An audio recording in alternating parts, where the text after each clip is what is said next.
former head coach of Alter Ego in Indonesia, and Coach Casius. Coach Casius alone, his experience, his mind for the game is something Uzbekistan needs to respect. So we're gonna jump right in and see exactly how the coaching staff will be able to create the impact in this best of one. Because again, sometimes things don't go according to plan to these big titans, right? A best of one, very open to creativity, very open to things not going to the way that they are used to. So Uzbekistan definitely can use that element of surprise in this next match as we get into the drafting phase. Uzbekistan, Jushin being banned out, and we also see the chip taken away from Indonesia. Coach Casey is making sure that no dairy make it through to the draft. Closing off all the gaps. The chip taken out. Uzbekistan taking out the Hayabusa. I'm getting throwbacks to yesterday's grand finals, wherein the Hayabusa was specifically attacked.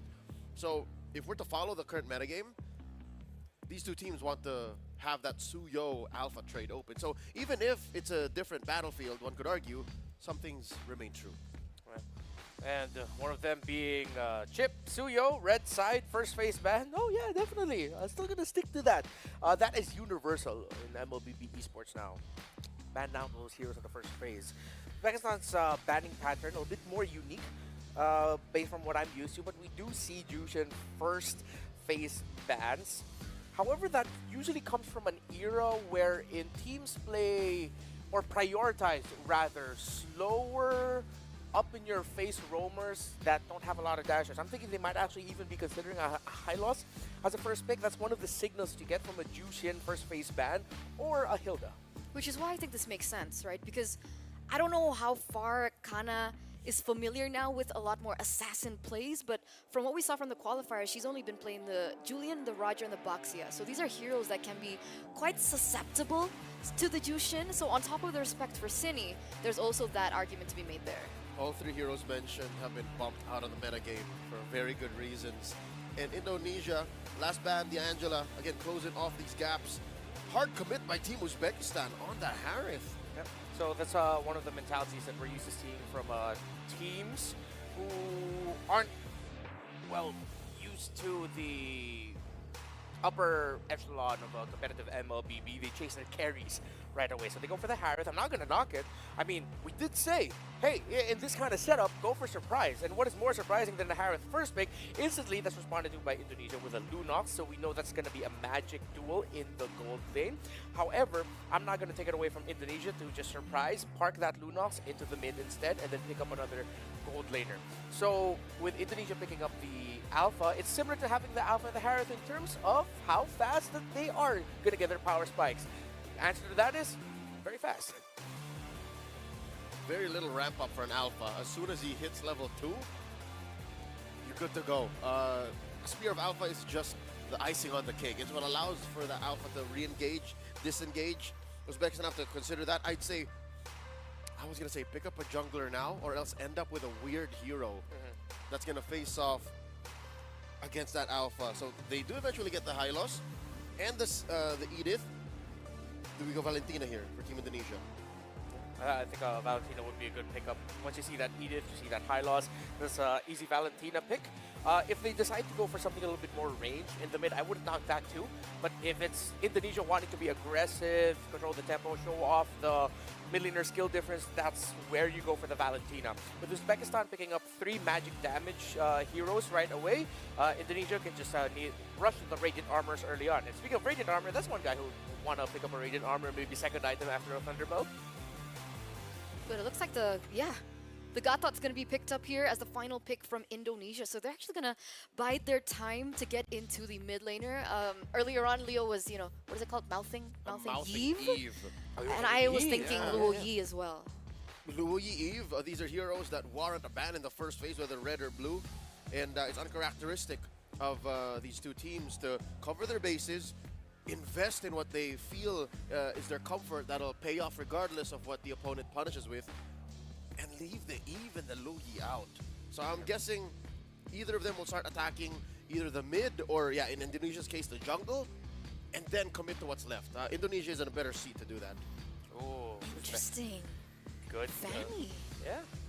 I think Indonesia's thinking like, ooh, there might be a fanny assassin. You posed a question earlier, it turned out. I did. How ready are they with the assassins? But maybe disrespect by Indonesia. They just don't want to face it if ever there is. So now for Uzbekistan, more physical damage would be required. Their XP and Roam are both magic. Weirdly enough, that means their mid laner, if they have an Indonesian fighter, or that's going to be 4 magic damage dealers, and it's only going to be 1 source of physical damage in the jungle, which might, if they don't get the early game that they want, will actually come back to haunt them. Get punished hard. Yeah. Singular items coming in from Indonesia were very low to the ground. There's one solid damage, physical damage that you can invest in. Well read by Coach Casius and Team Indonesia. Uzbekistan, though, are they going to continue attacking the mid lane? Do they hang out the Eve here now? They picked their poison. Wait Eve a or second. Luyi. Sorry, guys. Are Uzbekistan drafting without a coach? It looks like it's just the ladies. Yeah, it's just the ladies up on stage. Wow. All right, so we'll see how this pans out once again. Phobia's banned out. What do you think is going to be the next pick for Indonesia? They can go for physical gold. I honestly really would not mind putting this Lunox in the mid. But if ever, then yeah, Eve. I get the Eve, but at the same time, I see the Edith and the Hylos, and as an Eve player myself, I'm thinking, might be a little bit too tough. But the Gata Kajan Alpha does provide a good enough front line up against what Uzbekistan shows. And Your that answer, will, the real world manipulation becomes a boxing ring. Like you set it up. It might end up becoming even like a trap for... Yeah, no. Yeah, wouldn't mind an Eve. Go ahead if you want to. CC from Indonesia. That's actually a signature pick coming in from Bumi. It's a hero that we haven't seen too much of, especially with the recent changes in the meta. What do you guys think about it? What's the latest update on this CC? We saw a couple of CCs in the group stage of the men's MLVB here at WEC 24, and I'm guessing why Coach Casius and Team Indonesia green-lit the CCs because the lack of damage profile to actually punish a CC in the early to mid, and then when she hits her power spike, she's not unstoppable. Uzbekistan, though, there you go. The jungler that we were looking for, the jungler that they needed at the time, I'm actually liking it. It's actually like the X-Borg in the alpha. Yeah. It's not bad. Not a bad pick there at all. You know the CC's going to want to front. The export can help front that, but with the Edith and the high loss, and plus the crowd control from the Vexana, one of my problems with the Uzbekistan draft is just way too magic-coded for my taste. That a few Radiant Armors coming in early from Indonesia, maybe after their first initial items, you're going to see a severe fall off in damage up until you get the Divine Glaive into that Harith. Damage might just actually be severely lacking. Good thing they packed it with True in the jungle. For the last one, Still a mid. still a mid. Part of me, I don't know why I'm thinking physical gold there. The Lunox indeed ended Yeah. up in the mid. It did go Lunox mid. See, the X-Borg, the Hylos, the Edith, the Bruno, I feel like, for me, I don't know how you feel, it feels like it's well protected. I think that's what the last pick slot was left for. Depending on what the 2-pick swing from Uzbekistan was in the blue, they would have decided where the Lunox was going to go anyways. Because in my experience, 4 out of 5 Lunoxes in mid don't pay off. I agree. I think it takes a little bit more resources to be able to hit that Yeah. moment where she deals that damage, and also in the laning phase. Very interesting draft to bring to the table, very magic heavy, but we'll see. Again, this is a best of one, right, for the group stages, so we'll see this time around as we jump into the land of Dawn. Mirko, how are you feeling about the draft? Do you think this is a little overloaded on magic damage from Uzbekistan, or is it going to work? Yeah, I think it's definitely overloaded with damage here. I think Renmar already brought a good point out, right? If they go for Radiant Armor first item, tough boots as well, it's really tough for Uzbekistan to get through some of these frontliners. What's good is the fact that they are up against a Gata Kacha, something that should do well against physical, but against magical, you should be able to still burst them down, right? Yeah. The only concern for me now is the X-Borg, because now X-Borg is really the main physical damage dealer, or the main non-magic damage dealer in this team. If Indonesia get rid of the Faraga armor early on, win out the poke battle before the turtle, it's going to be really hard for Uzbekistan to deal damage. You can already see here in the mid lane, Vivian and Cine. Even though Gata Kacha doesn't do too well against magic, you can see exactly how much pressure he has in the lane itself. Yeah, you know, all she has to do is basically get the unbreakable taunt off. You know, for the most part, early game, Vivian doesn't have to do too much work. She did get a Revitalize out too from Yule. So, I mean, it'll be back up by the time they actually decide to fight if they, you know, go aggressive on the first objective here. But so far, I think, yeah, the panel really broke things down with this. And one of the big aspects to this too is they're going to be so confident in the fact that they have this alpha in the hands of Vivil, and you can just roam around Vivian Vivil all day if they want to.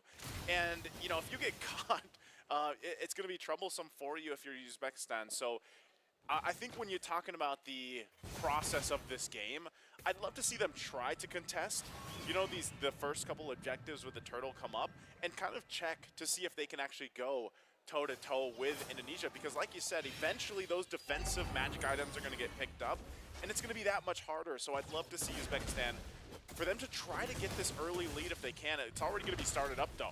It's really tough for Kana here. Goes up top, Fumieko just pops in a sprint, and it's going to be a free turtle over to Indonesia. Vival not even needing the retribution now. Ooh, Cine jumping in earlier. Hinata forced the armor back. Vival very aggressive. And you can see the reason they picked up the alpha together with the Lunox and the Gatot Kacha, right? Crazy mid control, amazing prio in the mid lane, and fast clearing jungle. Alpha clears out the jungle so much faster, and you could already see earlier, no ult for Kana because they were able to invade so early on to stop that level 4 from hitting for Kana. Yeah, that's what we always talk about when we're, you know, looking at timings and some of the early pressure that happens in the jungle, especially. You know, those minor things really do delay getting those level 4s for that first turtle, and so far Indonesia, you know, they've mastered those timings at this point, so they had that upper hand, they had that advantage, and they worked to continue to put pressure. Invading again into the enemy jungle. But I think one thing we can talk about, Naisu, is the question that the panel asked earlier, right? Bruno versus Harith, how does this lane look like? I'd say it's 50-50 until Bruno gets max stacks. Once you have the stacks on, Space Loves Us definitely going to be struggling here to go for trades around the map. And when it comes to sieging turrets, Bruno is a beast. You can see Chell already just chunking the entire turret down. Glorious pathway over to Vivian. He's able to chunk it out. Turtle Guard knocks City up, but has the brilliance to escape. And now, with the Spear of Alpha, displaces the Kana, just melts down to the damage of City Chell. And now it's an AOG all the way towards that turret. It's slowly the only one left standing here in the bottom lane. Really tough. Gonna pop up some damage there, but slowly. You know, she couldn't do much but watch that fight, and even in that last fight, you know, Yule wasn't able to use that Revitalize that she had, but it all started with Indonesia just kind of cutting them off from that tier 1 turret. It allowed Chell to go ahead and get a bunch of extra gold, and then remember that fight was started up by Yule. Dropped the Glorious Pathway, they decided to fight, but unfortunately they got overloaded just from the damage from Indonesia's lineup. And so that's the preview that we're talking about. And, you know, again, this isn't even with those magic resist items that we discussed earlier. So this turtle is going to come up here, and it looks like Uzbekistan, they actually want to fight this. They're going to go in. Onward, and Earthshatter connecting to Fumieko. City's still going to be able to pre-hit those. The Primal Wrath will be used up. The Spear of Alpha onto the back there. So Fumieko gets picked off, but City gets rid of Hinata. Meanwhile, on the back line, it's going to be Space Loves Us looking for a flank. Unfortunately, good brilliance from City. Still a lot of damage placed down. Vival rotating outside of the Zaman force. Space Loves Us won't be able to get the reset. It's a win, only losing one member for Indonesia, and they continue with an invade. That's a Spear of Alpha. Kana not even in her own jungle is she safe. Kana's gonna have to just get forced out, and this is that momentum we were talking about that builds up so quickly. And, you know, even that last team fight, still wondering, you know, Uzbekistan, they wanted to fight it even after what happened down in the bottom lane, and you knew that they were going to be at a disadvantage. They fought anyway. And even with trying to outflank Indonesia, they couldn't find, you know, any kind of connection or kill that they were looking for. It's really tough here. Again, Glorious Pathway going to be dropped down. The taunt over, Hinata able to get the armor down, can purify out Shell. Still able to slide tackle out, Spear of Alpha, now the comeback with the AOG. Taking 2 members back slowly, force the flicker. City will flicker as well. Off angle to escape from the possible Eternal Guard. Another 3-for-0 trade. Again, you know, I'm wondering that Glorious Pathway, sometimes it gets set down and you might not want to take the pathway because it's not going to be the victory right there in that team fight. And that was very just kind of a preview again of the damage that's overloaded. You know, we've seen this Lunox now picked up a couple times, even back in the men's games. And sometimes it works, sometimes it doesn't. But with the way that City is playing this and relying even under the turret, you're able to just go ahead and shred down the damage. So Glorious Pathway dropped again. Vivian doesn't have the AOG, might be caught. The Earth Shatter used up. Now the Onward. All the displacements over to Vivian. Everything in the kitchen sink thrown at her, and she will fall. Chell needs to be careful here. Doesn't have to purify. Will go head-to-head with Hinata using the Primal Wrath. Kana, ooh! Faraga armor just melted down completely, forcing out the last Insanity defensively. It's a brilliance defensively too. Vival takes away the purple, getting herself to a 2-level lead. Actually, she might hit a 3-level lead before the turtle spawns. Yeah, this is what I'm talking about. You know, eventually you get to this point where you are just really testing the limit, and that's what Indonesia is doing. You know, even fighting under and in between the Tier 2 and Tier 3 turret earlier on, they're going to go ahead and start this turtle. Uzbekistan, they've showed us they are willing to fight. A glorious pathway is there, but Turtle's claimed. Kana's gone in an instant. She was so low already, even without the armor. A couple hits with that ball, it's, you know, she's gone, and now the Tier 1's in trouble in the mid. Oh, AOG straight onto slowly. Hinata, great displacement with the onward, but the dive continues with the brilliance. Tomi Echo might be in a tough spot here. Ula will be able to get a kill back, but in the bottom lane, they're just taking everything away from the enemy jungle. Orange buff down, Vival stunned up, the Curse Blast will connect, but Vival, with the Queen's Wings, it doesn't even feel like this damage is damage anymore. Yeah, I mean, it was a good punish. Like, Uzbekistan is finding these, you know, little punishes when they can, when Indonesia goes and jumps in, you know, under the turrets even. And that might be what they need. These small little wins, get a couple kills, get some gold, maybe even shut down gold eventually, get that gold and the items in the right hands, and they might be able to stand a better chance when it comes to fighting. But you're seeing it right here. The gap between the jungle... Hinata with a flick around will still be caught by the last shot from Cine as Chell deals with a turret down below. It is a Tier 2. Kana is looking for the counter play, looking for a trade on the map, but they're going to lose another Tier 1, possibly another Tier 2 here, Nice. This is where things get a little out of hand, you know, on the macro level, they get a little dicey. A massive jump again. They're going to go into the turret. Purify out with a curtain call on her. She was kind of forced to just purify out. The turret wasn't taken up top, by the way. Not going to be a trade just yet as Vival tries to cut off the lane here up top to prevent a push for a trade to happen. Maybe that's why also the Ganakacha is just so valuable right now. Even if you don't get a kill, the Avatar of the Guardian is enough pressure. Oh, they're going to fight again. Brilliance again. Hinata going to be baited down. Fear Bubble connects onto a Mula. Jumps in the midst of it all, but will not be able to survive. It's a shutdown at least for Space Loves Us, but Fumieko just uses the yo-yo to get rid of Space Loves Us. Now it's Indonesia dashing forward. Chell looking for the kill in the base. Unstoppable. Chell is right now as we get to take a look at the items. Man, with a 9,000 gold lead, that's crazy. And with that, I mean, she picked up the Malefic Gun before all that happened, so that little extra range also helping to cap out some of those kills. They're all going to result into this Lord being taken, secured now by Indonesia, furthering that gold lead, 10,000 up. And look at the damage. I mean, this is, I'm actually surprised, you know, we usually see the Lunox just shredding through, and she has been able to do that. But Shell has been popping off lately, and it all started again minutes ago on that bottom lane take. And this is going to be troublesome here. I think at this point too, man, it's hard to get any control, any space around your side of the jungle. And Vival she's relentless. She doesn't let go of anything here. They're going to prep up for this push. Brilliant's going to be used. They're just checking things out. They're going to take every buff from Uzbekistan while Indonesia waits for this Lord to come through the mid. And mind you, those holy shields already popped earlier on too, at least in the mid lane. So this should be an easy turret take for Indonesia to get in the base of Uzbekistan. We'll see if they have enough. Again, if we look at the lineup from Uzbekistan, is it enough to defend through this first Lord? Usually we do see that. They still have a Holy Shield on top, and I believe on the bottom, they're going to make work. AOG already used by Vivian. No big resources just yet. Glorious Pathway by Yulo, walking up with Chell. And with the Eternal Guard, I thought you were going to get a kill there, but it's actually going to be the Hylos who falls. Space loves us as well. Revitalize, getting them all the HP back.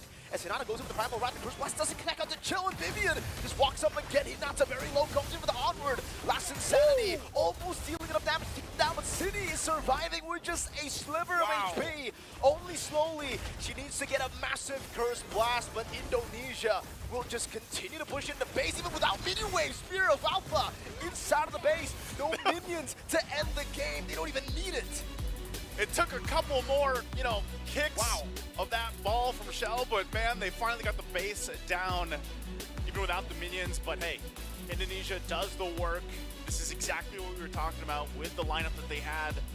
Uzbekistan, they tried something, you know, that you don't typically see, especially with how much magic damage they had, and it just could have been a little bit different. Think about that last Insanity, the last fight.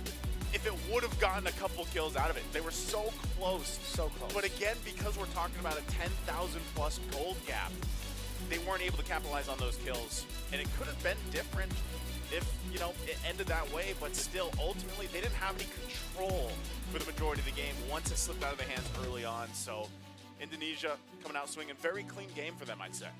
And it's just the calculations as well of these ladies, right? Like, we've been talking about this. They're so experienced.